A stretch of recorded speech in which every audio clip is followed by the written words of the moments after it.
Guys, sneak peek manga Boruto 2 Blue Vortex chapter yang ke-27 finally dah pun release. So, tinggal lagi beberapa hari je lagi official chapter yang ke-27 akan keluar tak lama lagi. Korang excited tak apa yang bakal berlaku nanti dalam chapter yang ke-27?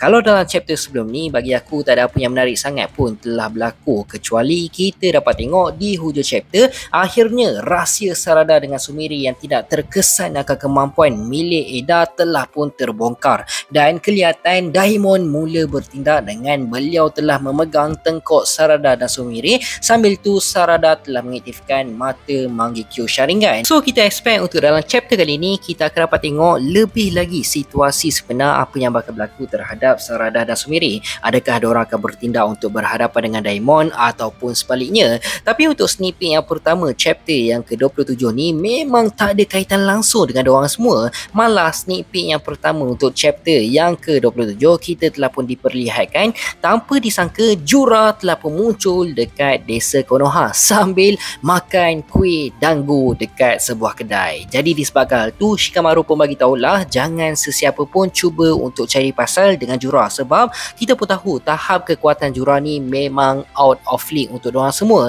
Hanya beberapa orang sahaja yang boleh berhadapan dengan Jura secara depan, antaranya Boruto dan juga Kawaki. Tapi sebelum kita borak lebih mendalam lagi, kalau korang belum like, komen, follow dan share, korang boleh buat semua tu dulu, okay? Dan kalau korang tengah cari hoodie anime yang padu sebagai contoh macam Naruto ke, Hokage, Attack on Titan dan macam-macam lagi, korang terus je order dekat tag Shopee yang aku ada letak dekat dalam video ni, okay? Let's go! So guys, memandangkan Jura telah pun muncul dekat desa Konoha, kalau ikutkan ni bukannya kali pertama tau Jura telah pun muncul dekat desa Konoha secara random. Kalau ikutkan sebelum ni pun Jura pernah muncul pergi kedai buku dekat Konoha. Cumanya diorang semua memang dah diberi arahan jangan sesiapa pun cuba untuk berhadapan dengan Jura, sebabnya semua tu hanyalah sia-sia semata je. Sila-sila diorang semua mati katak je bila fight dengan Jura tau. Lagipun Jura tak ada attention langsung untuk menyerang desa Konoha, meskipun Jura merupakan satu ancaman yang cukup bahaya bagi dunia shinobi.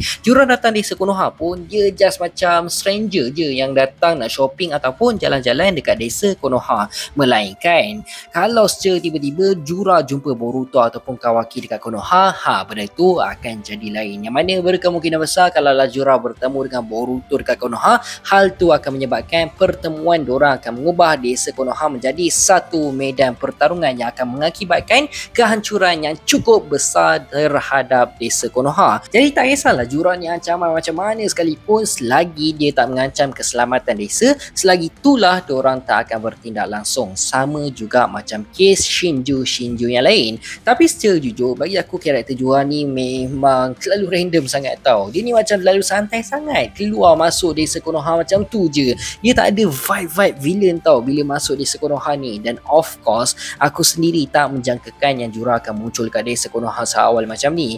Bagi pendapat aku, buat masa sekarang dengan kemunculan Jura dekat desa Konoha seakan tak ada direction untuk menuju ke arah pertarungan. Tapi korang jangan lupa, dalam chapter sebelum ni Kashin Koji sendiri dah bagi tahu dekat Shikamaru yang salah satu Shinju iaitu Mamushi akan bertindak tak lama lagi, dan sasaran dia adalah Eda yang berada dekat desa Konoha. Jadi dengan sebelum ni kita dapat tengok Daimon pun seakan dah mula bertindak untuk melindungi Eda daripada Sumire dan juga Sarada. Tak mustahil kalau insiden yang tak diingini melibatkan Shinju Mamushi akan berlaku dalam chapter kali ni. Lagipun bagi aku banyak-banyak Shinju Mamushi lah yang paling susah kita nak predik tau. Dari segi gaya pertarungan, lepas tu penampilan dan perwatakan dia pun seakan seorang pervert. Satu lagi, korang jangan lupa dalam chapter yang ke-23 kita dapat tengok Kashin Koji telah pun mendapat gambaran masa depan yang baru, dan dalam bayangan masa depan tu kelihatan seakan ada melibatkan karakter Himawari dan juga si